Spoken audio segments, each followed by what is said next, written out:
I grew up on Long Island, which I said in the book, in many ways, at least where I lived, was kind of a cultural wasteland. There was no jazz, there was no class. It was there somewhere, but none of my friends and I went to see that. We watched television. I said the dominant reading there was TV Guide, and for the more intellectually gifted, Reader's Digest.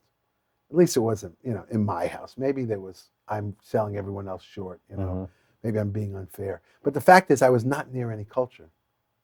And so I never learned that art was particularly important. And when I went to Manhattan School of Music, I was in an environment where everybody was sure art was important.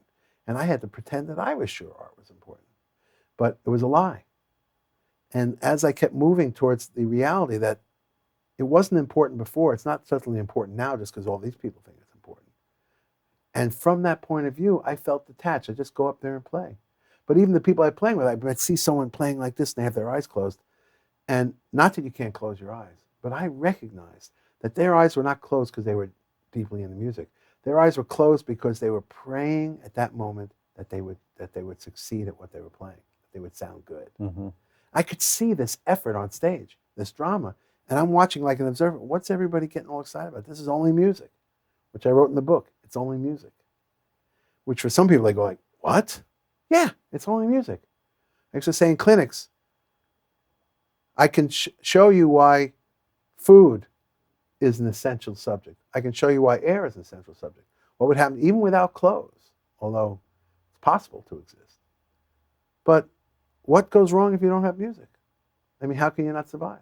The fact is, music is is a gift. It's not a necessity. I mean, it might be for somebody who's artistically, in love that way. But I mean, at the heart of things, you will live for the rest of your life if you never heard another piece of music. You can't say the same thing about another morsel of food. Mm-hmm. And so I had this basic thing that music wasn't all that important. Therefore, I would go up there without too much respect.